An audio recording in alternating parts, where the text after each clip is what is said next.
Howdy, howdy, howdy, and welcome to Thriving in the Transition, the podcast. Episode 15, people. I know things have gotten real. You know how I know? I got a note from one of my elementary school teachers this week. She was telling me how proud she was of me and how great it was that I finally found my voice. That's what I'm talking about, people. That's connection. That's motivation. So thank you, Mrs. Dew, for everything that you've done and everything that you continue to do to support me and my endeavors. I'm humbled and absolutely blessed to be able to bring this podcast to you and to be part of your lives each week. Yes, I know I say it time and time again, but that's only because I mean it time and time again. Your feedback, encouragement, and connection absolutely make it all worthwhile for me. Doing this and connecting with you is truly amazing and inspirational for me, and I hope you feel the same. So, yay me, yay you, and yay us, as we continue to broaden our audience here and grow this podcast. Give us that elusive 5-star rating. Follow us, subscribe, add positive comments, like us, or give us a thumbs up. Whatever works for you. I'm giving you all kinds of options. Ultimately, what I'm trying to say is that you should connect with us and you should engage with us. Right now, we're available on Anchor FM, Apple Podcast, Breaker, Castbox, Google Podcast, Overcast, Pocket Cast, Radio Public, and Spotify. Simply search for us wherever you listen to great podcasts. We strive to be among that list of great podcasts that you listen to, rely upon, and ultimately find useful. Why am I doing this? You know, I'm doing this for all the folks that want to but can't. For those that have not yet found their voices. For those that didn't have great teachers or the support that I did. I'm doing this for you. I'm doing it for me. And I'm doing it for all of us. Let's be honest here. The truth is that I simply want to practice what I preach. I absolutely believe that part of my purpose in this life is to connect folks, to connect with others, to bring people together. I want to highlight and exemplify the fact that we have more in common than we do in difference. Yes, the differences are so much easier to spot. They're easier to identify. They're easier to put in a little box that you can manage. But discovering and appreciating the commonalities, that's much more fun. That's much more challenging. That's much more fulfilling. So yeah, that's part of the reason that I'm doing this. The other part, or the rest of the story, as to why I'm doing this, is that the other part, or the rest of the story, as to why I'm doing this, is that I simply want to shine a light on those slightly enigmatic, charismatic, and inspirational people among us. I want to share their stories about thriving in and during times of transition. The theory being that hearing about other people's successes, hearing about their experiences, will provide anyone that may be struggling with motivation or encouragement to continue and thrive in their own respective transitions. And I've got to tell you, I'm excited for where we're going. You get me. Well, I think you get me most of the time. But I'm going to be solo for another week. But the reason I'm excited, I've got some great folks lined up, some really powerful people that you're going to want to listen to. They've got some great stories, and I think you're really going to connect with where they've been, where they're going, what they're up to. You don't know this, but you're about to hear it, and I'm totally going to overshare, so just get ready for that. I want to let you know my schedule for creating and producing this podcast. I tend to write on Saturdays, right? It's family time. I'll usually have a few hours where I can pick a subject and just write away, just bang it out. Then I record on Sundays. Today's a Sunday, so I'm recording if you weren't aware. Then I tend to edit things on Monday and then ultimately publish on Tuesday. So you get fresh episodes of Thriving in the Transition every Tuesday. Now, if I have a guest, all bets are off. Well, a little bit. We do the interview whenever they're available to join me, right? I want to make it as convenient for my guests as possible. But that interview with the guest is in addition to that normal schedule. That still maintains and I still publish every Tuesday. So why am I oversharing? It's going to add some flavor to this story, right? It's going to help me introduce this week's episode. Now, keeping in mind the schedule that I just shared, this week absolutely got away for me. This week absolutely got away from me. Before I knew it, Saturday was here and I had no clue what this episode was going to be about.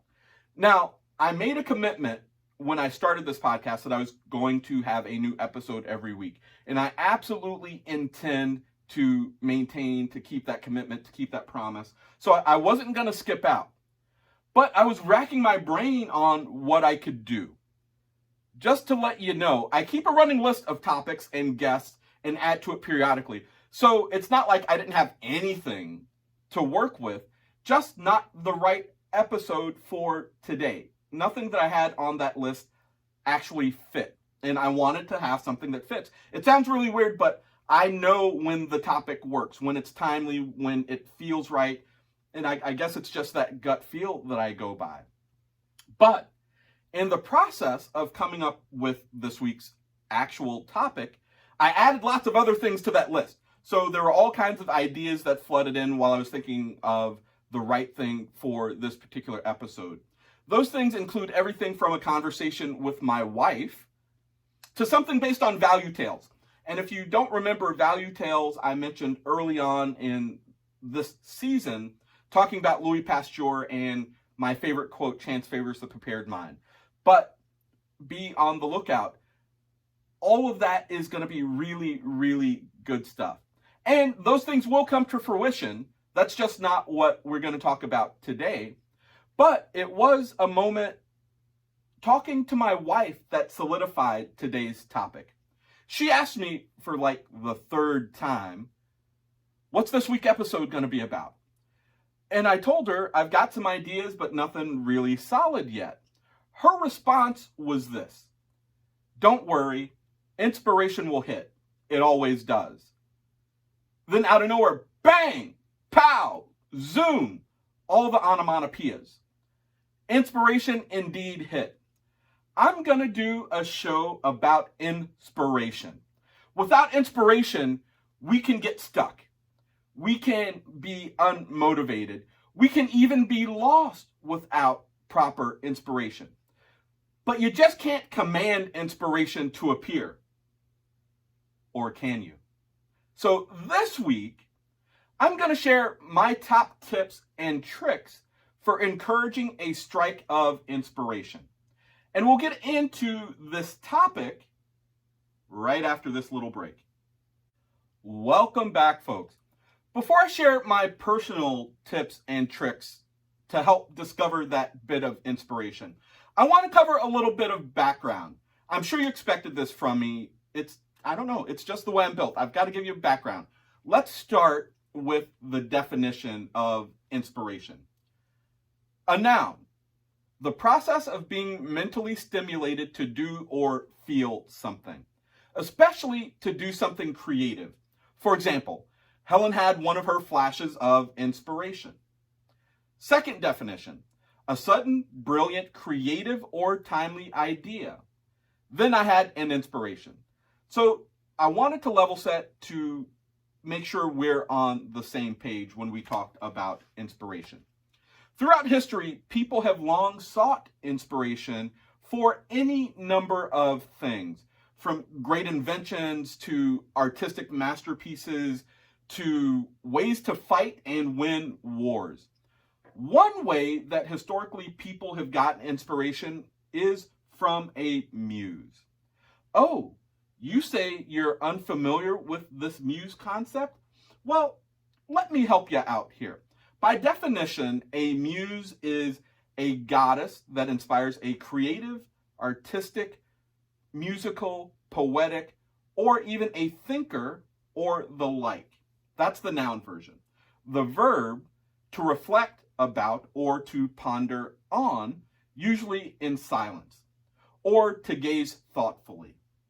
And let me go back to creating this episode. That's absolutely where I was.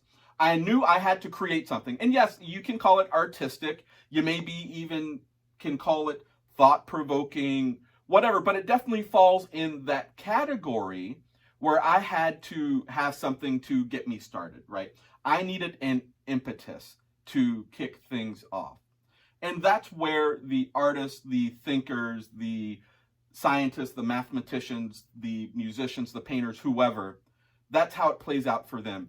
And that's where muses come in. So this definition called muses goddesses.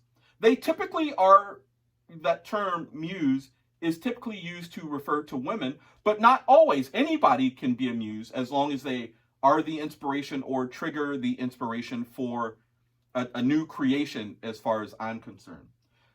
More specifically, when I talk muses, I want to talk about Greek mythology. One of my favorite topics in the entire world. The Greeks did so much brilliant stuff for everyone that sometimes we forget. But in this case, there are 9 muses from Greek mythology that I want to share with you. First, there's Calliope. She's the muse of epic poetry. Yeah, me and Calliope go way back, as I am a poet. I think you guys know that. Then we've got Clio. She's the muse of history. I often call on her when I need subject matter or data or information to support something that I claim in my podcast. Then there's Erato, the muse of lyric poetry. Erato and I are close, but I'm not sure if I'm closer to Calliope or Erato, but she's number 3, Erato. Then we've got Euterpe, the muse of music. And I may be butchering Euterpe's name, but she's definitely my friend. We go way back. Me and music go back like milk and cornflakes. That's how it is. Then we've got Melpomene. She's the muse of tragedy. Polyhymnia, the muse of sacred poetry. Terpsichore, the muse of dance and chorus. Thalia, the muse of comedy and idyllic poetry. Yeah, I definitely know her. You've picked up on some of my jokes. They may be bad dad jokes, but they're still jokes and there's some comedy in there. So me and Thalia, we're cool. And then Urania, she's the muse of astronomy. Here's the deal. The 9 muses and their gifts of song, dance, and joy helped the gods and the ancient Greeks forget their troubles and focus on art and beauty. I often want to do that, right? I want you to forget about your troubles with transition. More so, I want to help with your troubles and give you my tips and pointers or introduce you to people that will help motivate you. The muses were the embodiment of certain artistic ideals. That's why there were 9, and I called them out, so a heavy weight on the poetry side of the house. But that doesn't mean they don't impact everyone else, such as musicians, writers, performers, all with the intent to help those folks reach even greater artistic and intellectual heights. Now that's what I'm talking about. That's inspiration. That's where these muses come into play.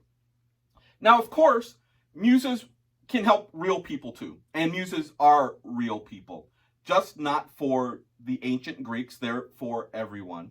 And of course, we've seen artist-muse relationships over time. And I'm going to give you a few examples from the world of art and music. If you don't know about these relationships, look them up, because they're pervasive in pop culture, and it doesn't take much of a Google search to find what I'm talking about. The first artist-muse relationship, John Lennon and Yoko Ono.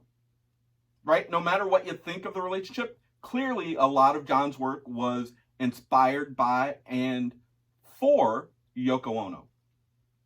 Then we've got Pablo Picasso and Dora Maar.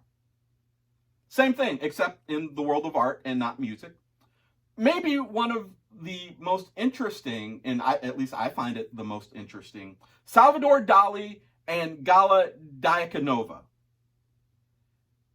Galia was an artist in her own right, and she was older than Dali and kind of guided his career. So maybe a step above just being a muse, but it's a really great and interesting relationship. And there's an amazing documentary, I believe it's on Netflix, about Dali and Galia and that whole relationship. Check it out.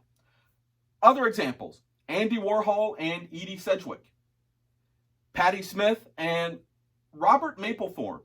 The interesting thing about Patti and Robert, they were, I don't know if there's such a thing, but I'm going to coin it right now. They were mutual muses. They were muses for each other. Patti and her music, Robert and his photography. So Robert took lots of pictures of Patti. Patti wrote songs about Robert. So they had this mutual muse thing going on. The other thing that I find really interesting about muses, especially even going back to the whole ancient Greek culture, there were only 9. So the muses had to be shared. The muses were there for everyone, which can get a little awkward when we start talking real life history. And this, I think, is a great example. Eric Clapton and George Harrison, the artist, both utilized Patti Boyd as a muse. And at some point they had relationships with her, different types of relationships at different times. But a muse is a muse. So there you go. And I think there are many more. Again, a simple search on the interwebs will give you more of these examples. And they are truly incredibly interesting. However, if you happen to not be into worshiping Greek goddesses, or maybe you don't know any pop culture icons, feel free to try one of my proven tips and tricks to create space for inspiration. That's where I'm going to go now, right? Let's get practical. Let's get real. Let's get down to earth.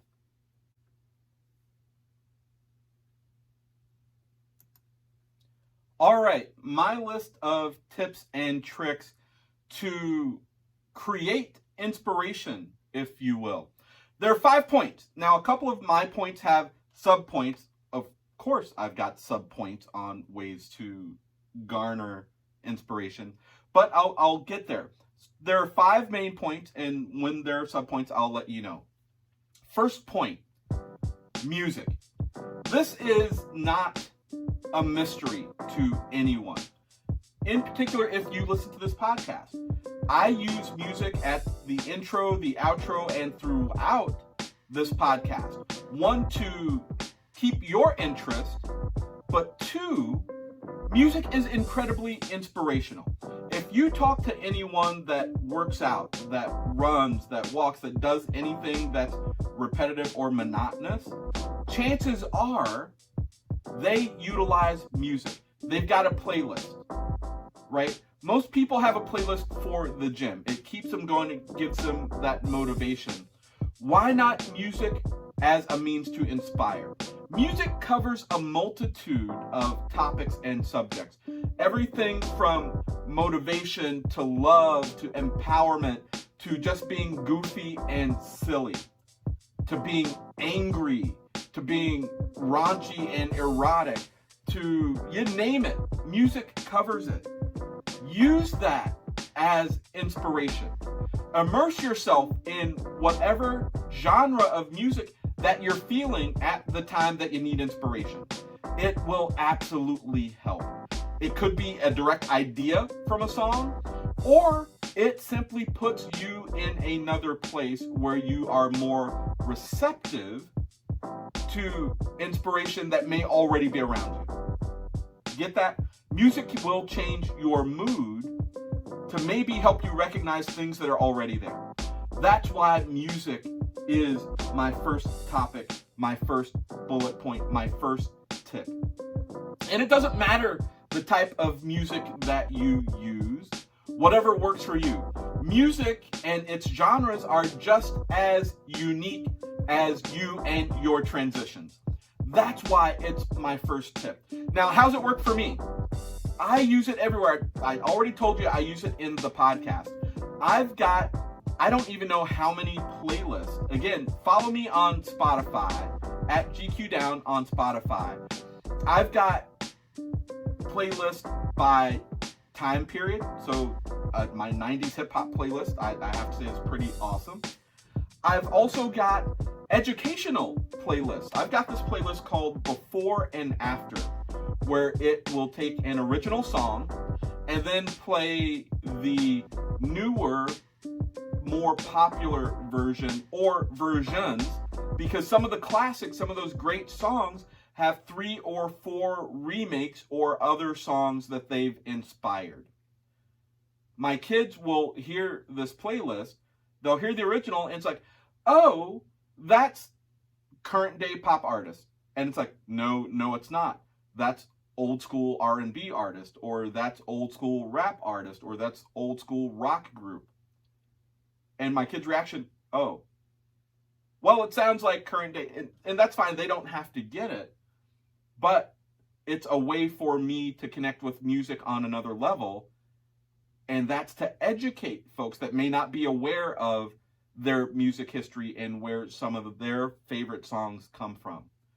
I've got a humorous playlist. I call it a novelty playlist, just with funny, goofy songs that I find amazing. The Lonely Island, they're an artist in that list. They make goofy, silly songs, but they're incredibly creative. And hearing their creativity often will spark that creativity in me, right? Resulting in a flash of inspiration that allows me to do what I need to do. So music, first tip. If you're stuck, if there's apparently no inspiration around, listen to music. Inspiration will show up. My second tip and trick, and these are actually several things that I put into one category because I think they are similar. Podcasts, ebooks, books, and audio books. It's a hodgepodge, but you get where I'm going to, right? Podcasting right now is a huge industry. There are podcasts, again, on just about any topic that you could possibly want to know about, care about, or are simply curious about. There are podcasts about things that you've never even heard of. I guarantee you that. That's why I call it out specifically. And not just because I'm creating a podcast right now, it's the reality. The more that I put myself and this podcast out there, the more that I'm connecting with people and the podcast that they listen to. And it's simply impressive and motivational to hear how people are using this media. Now, same with the whole book category. Whether it's the old school physical book, an ebook that you're reading on some electronic device, or an audiobook that you're listening to. Long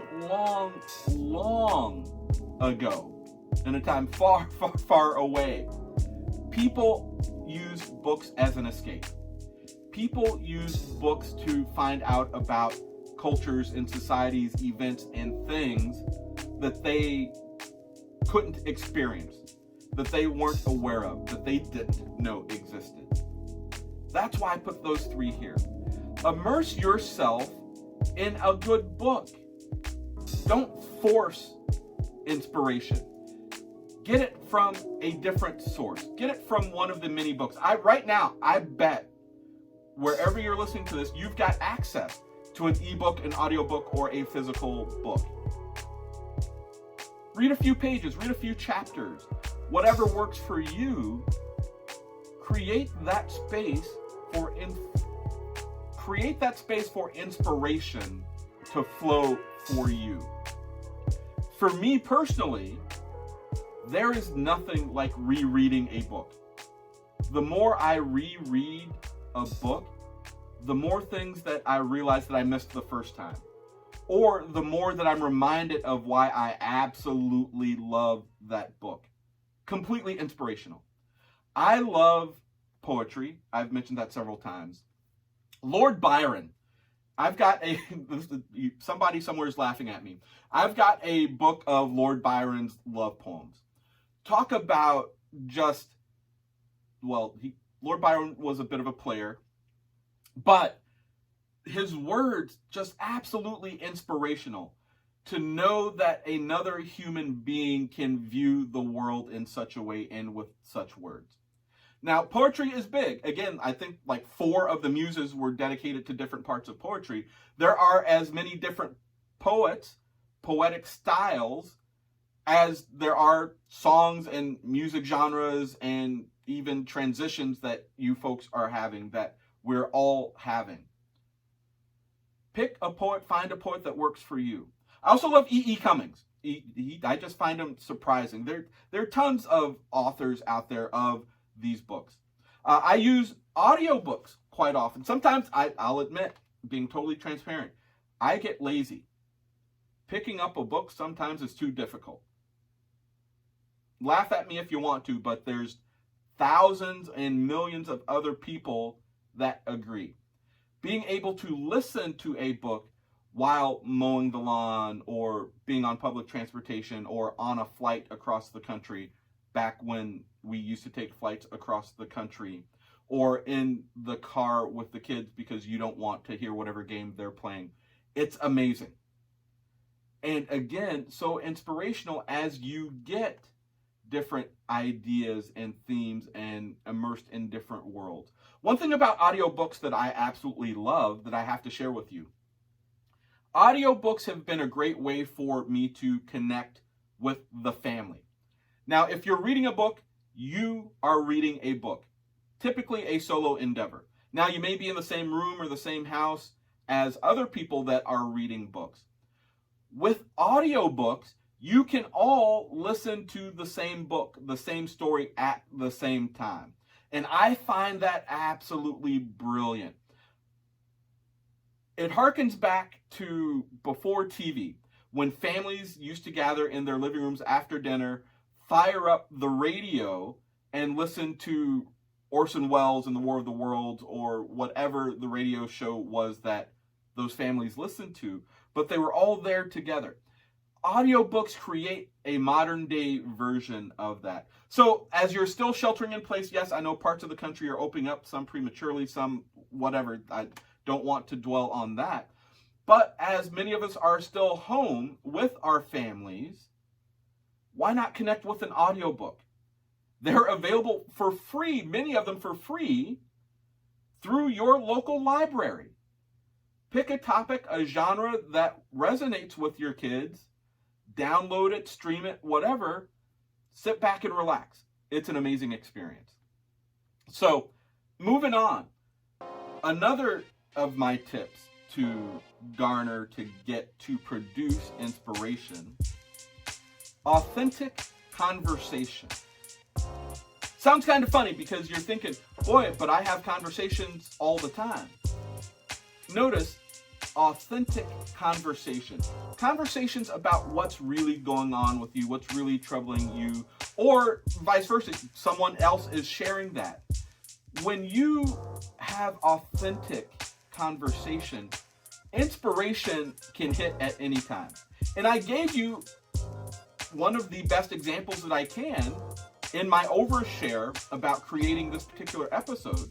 I was having authentic conversation with my wife about the podcast and what the topic of today's episode was going to be. Now, I could have very easily gone to that place where I'm like, oh my God, why is she asking me about this again? And I kind of alluded to that. And I'm pretty sure it was the third time she was asking me what I was going to do my podcast about. And I could have responded, I still don't know, leave me alone. And part of me wanted to do that. But instead, I turned it into an authentic conversation. I shared what I had already thought about. I shared some potential ideas from the list that I already have. I shared sort of where my head was at. And it took that outside perspective to produce that opportunity of inspiration. Just very simply and completely unintentional on her part, she says, well, I'm sure inspiration will hit. It always does. And again, all the onomatopoeias right there in that moment. But that would not have been possible without authentic conversation. So who do you have these authentic conversations with? That's completely up to you, right? A significant other, a best friend, a child, a long lost whoever, a therapist, a coach, a counselor, a coworker, a manager, even a random conversation while social distancing, wearing your PPE at the grocery store can lead to inspiration. Have you ever struck up a conversation with someone at a Lowe's or a Home Depot or a Menards? Talk about inspirational, as these people do the most amazing garden, home, lawn projects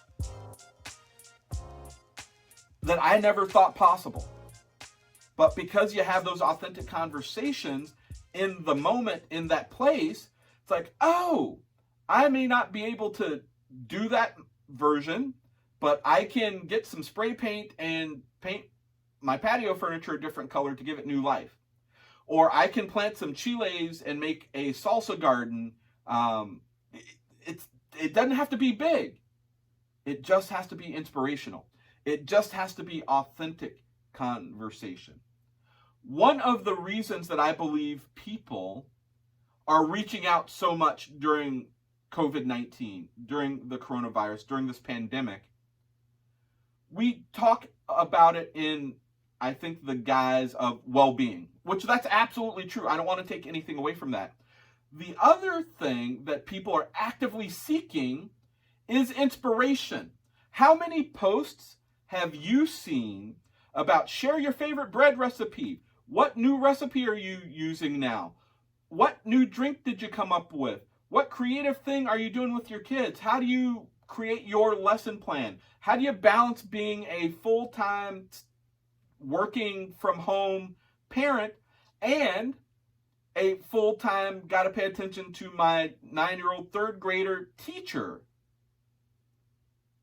You're seeking inspiration for ways to create something that will get you through COVID-19, to get you through shelter in place. Yes, you're also connecting, and I'm the last person that wants to take away that aspect of it.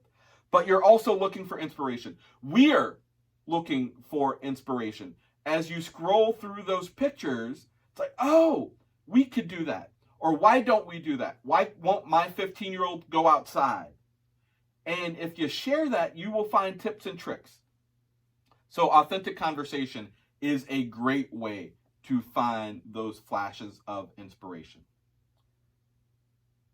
This is actually number 4. I've got a total of 5. But number 4, tip and trick to find inspiration or have inspiration find you: being, not doing. A lot of what I've talked about before has to do with doing. Being is a great way to have inspiration find you. Now, what do I mean by being versus doing? So doing is pretty obvious, right? Just doing stuff, doing things. Some of it relevant, some of it not. But you're busy, you're building stuff, you're making stuff, you're creating stuff, whatever. That's the doing. The being is literally being still, being alone with your thoughts, breathing. And that comes about in several ways. So this is one where I've got several bullets. Those bullets under being include meditation, nature, and working out. Now, yoga and meditation, or any of those forms that allow you to focus on breathing in and out, are great ways to clear your mind. Typically, we don't recognize or we don't get those flashes of inspiration because our minds are so full of other stuff. They're so full of doing. They're so full of the shoulds versus the needs.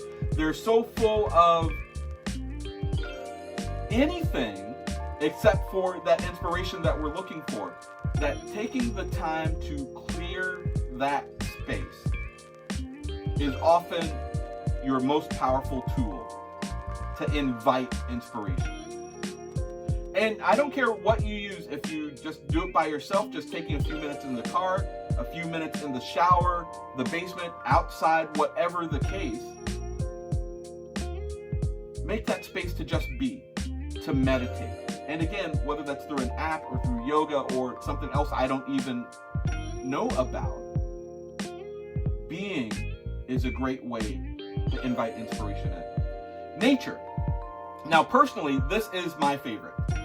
I will sometimes do some breathing, but only for a few minutes to clear my head, either to get ready for bed or when I'm frustrated, or when I just realize that I haven't focused on breathing in a long time. I'll do it. But my go-to is nature. Getting out in nature. Being outside on the porch, letting the sun hit my face. Really taking in how insignificant I am. The trees are moving, the birds are chirping, the bunnies are chasing each other, the squirrels are watching the bunnies chase each other. It's incredibly peaceful for me. It's incredibly centering. It gives me the opportunity to lose myself and not put myself in the middle of the universe. Because I'm not. And it's right there in those moments that inspiration just sneaks its way in. It's like, well, there's that idea you were looking for. And I'm like, thank you, universe. That's amazing. And when I say nature, it can be an arboretum. It can be a forest preserve. It can be your sidewalk. It can be your flower garden. Whatever the case, just being out in nature. There's that word again, being. Just sitting, breathing, relaxing, whatever you want to call it. Nature is wondrous in that respect. I mean, nature is wondrous, period. But in particular, when you're looking for inspiration. We did an episode on the Wander Society and talking about Walt Whitman. He spent so much time in nature. It's not even funny. There's no wonder some of his great works are still relevant today. Nature is incredibly inspirational, and it's one of my personal favorites. Again, under the heading of being in nature, amazing. Working out. So this one I tend to struggle with. I'm again, if I'm working out, I tend to have music on, that playlist to carry me through, which again, sometimes fills my head. But there are other times, there are certain activities, walking around a track. And I would say jogging, but I'm not built to jog and run. So I walk around the track, even with music. That is my time where I'm just being. I'm doing it for me, by myself. My mind gets cleared. It gets prepped. It is ready to receive whatever inspiration is there. And here's the thing, when you're looking for inspiration, you know it, you don't have to think about it. It's already there. And clearing that space while walking or working out, whatever your form of exercise or workout is for you, your mind is a finely tuned machine that knows what you're looking for. You just have to make the space for it. So when I'm walking around the track and literally thinking about nothing, it's like, ping! That problem that you had, here's the solution. That thing that you didn't know how to proceed with, why don't you try this? Oh, you need a topic for your podcast? Make it about inspiration. Now, yes, that came through authentic conversation, but there is the potential there. In fact, the whole concept of me doing a podcast was while walking on a track. I had partnered with a buddy of mine on a radio show, and I loved it. I loved reaching out to an audience and being myself and expressing my thoughts, and there was a back and forth. That didn't work out. And I was a little frustrated and upset. It's like, I lost this. I don't have this anymore. That's not going to happen. Now what? Walk in, listen to my music. Ding! You should do a podcast.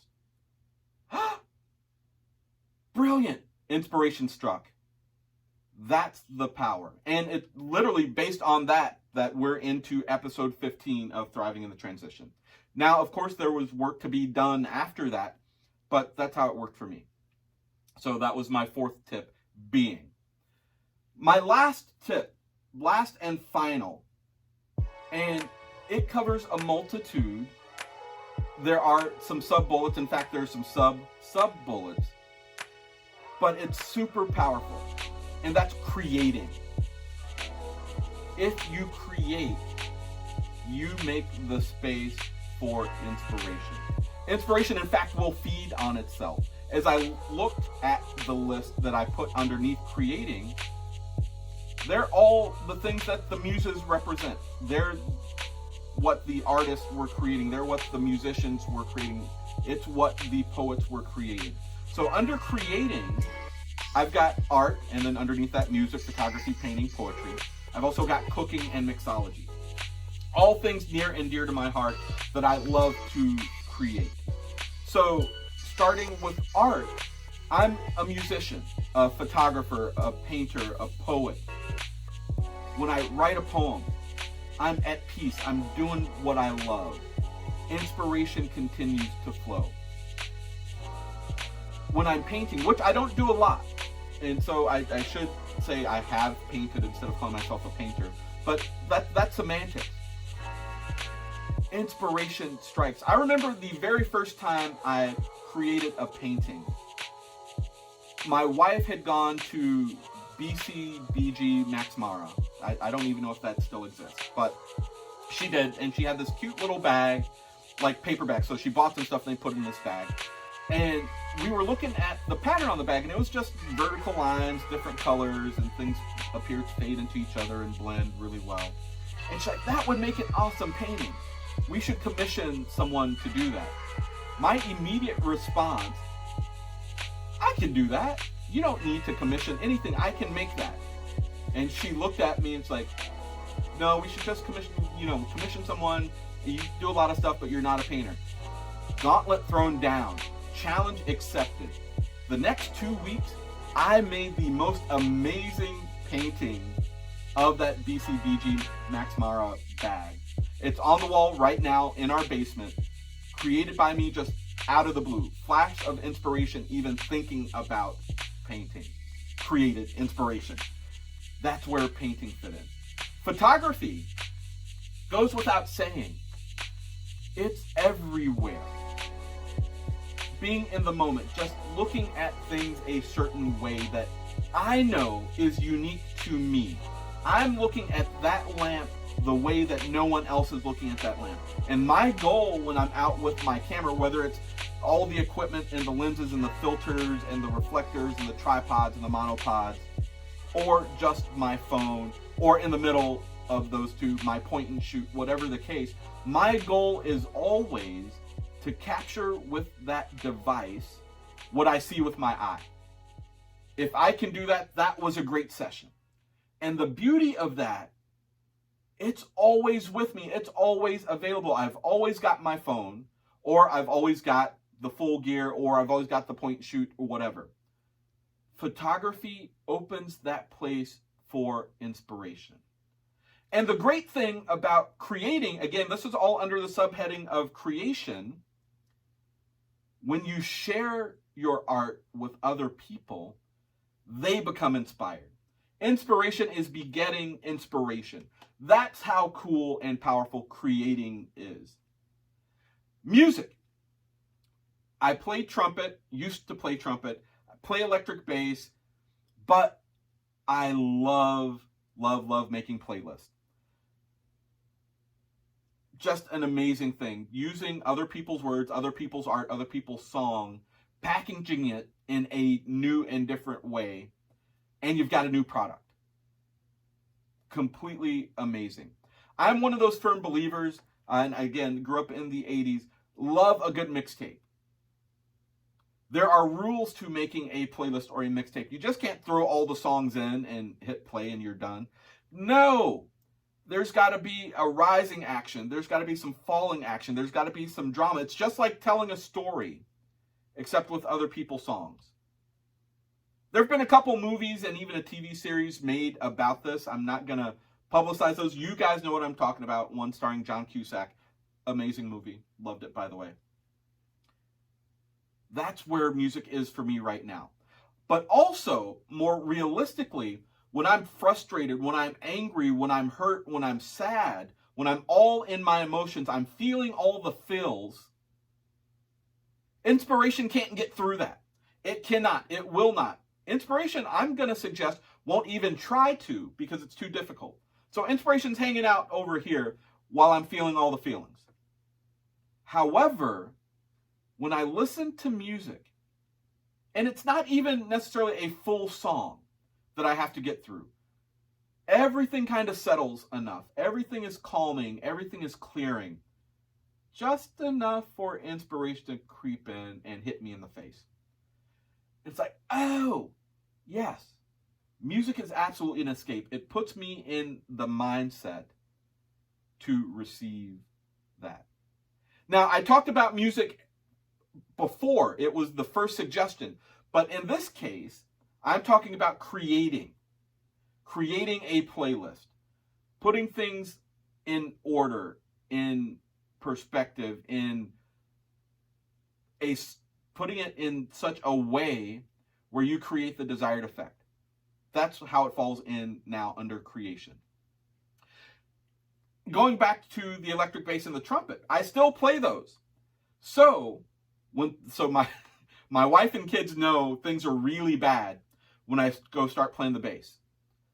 Or maybe I should say they know things they know when things are really good is when I'm playing the electric bass.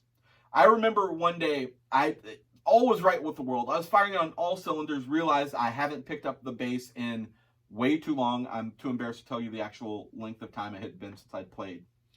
But I went to the music room, got strapped up, put on the bass, plugged in, cranked it, and just was going to town. I heard my little one run downstairs and be like, Daddy must be in a really good mood. He's playing the bass. Now, on one hand, that was incredibly cute and enduring. On the other hand, it was like, oh, clearly I need to do this more often. So that's creating, at least the subheading under creating of art. Now there's cooking and mixology, and I'm going to talk about these two together. I love cooking and entertaining. Cooking and food and good drinks is a great way to connect with people. I am in my element when I am creating what I'll call a food masterpiece. It's fun for me. In some ways, I am outside my body just watching. And what I see, I love. I'm spectacular in my mind anyway. And on top of that, not only am I creating, but I'm providing nourishment for my family. Pinze Spices has this amazing motto, right? Love people, make them tasty food. Brilliant. Love it. And it fits under this creating category for me. I absolutely love that. And of course, you have to complement the food with a good drink. That's where the mixology comes in. Don't get me wrong, a good rum and coke is fine. But a craft margarita, not from a bottle of mix and just tequila, there's a time and place for those. But I'm talking about like 3 ingredients: agave nectar, lime, and tequila. Done. Just brilliant. Inspiration will hit from the act of creation. So those are my tips. That's where I get inspiration from. Hopefully, can I say this and not make it confusing? Hopefully, you find inspiration in those places where I find inspiration. That was my whole point in sharing.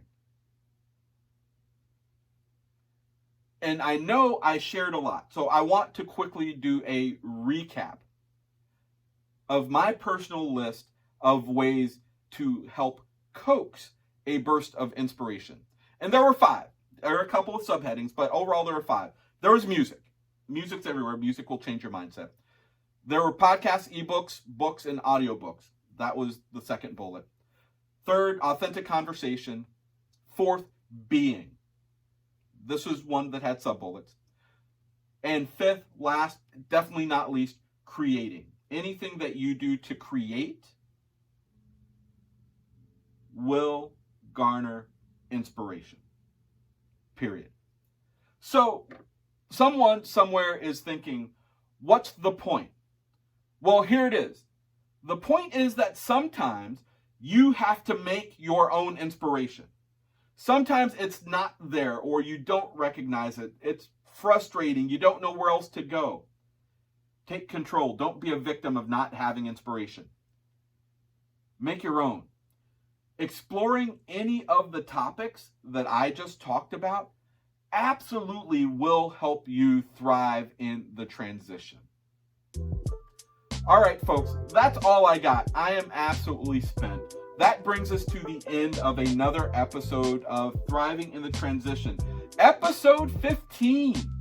Thanks for joining, and seriously, thanks for allowing me the opportunity to be myself. If you are getting something from this podcast, please give us that 5-star rating wherever you listen to podcasts. Go ahead and subscribe and add us to that list of other great podcasts that you listen to. Follow me on Twitter and Facebook at Logic Consulting. Also, follow me on Instagram at Logic Coach, LOGIQ_coach. You know what? I talked about music several times today. Follow me on Spotify at GQ Down. The music part, check out all those playlists that I referenced. I named the playlist appropriately. It's called Thriving in the Transition. Reach out to me on LinkedIn at DJ Will Rock. Don't forget to follow the YouTube channel of the same name, Thriving in the Transition, and the website, www.thrivinginthetransition.com. All of our episodes are available there, as well as your favorite platform for streaming podcasts. Make sure you stay up to date. Lastly, if you're interested in supporting this podcast to help us grow, to be inspirational for us, send us an email, a tweet, an IM. Hit me up in the DMs, whatever works for you. You're going to find a sponsorship button on my homepage on Anchor FM, www.anchor.fm/TITT. TITT for Thriving in the Transition. Again, look for that support button. Most importantly, don't keep this a secret. Tell your friends, tell your family, tell your coworkers. Reach out and tell that inspirational teacher that you had as a kid that is most responsible for you being the adult that you are today. Reach out to them. Say thank you. I've been listening to this amazing podcast called Thriving in the Transition. I think you will like it. They're going to love you for it. They love you anyway. They're teachers. They have to. But they're going to love you for sharing this. All right, folks. Until the next episode, cheers. Have a great day.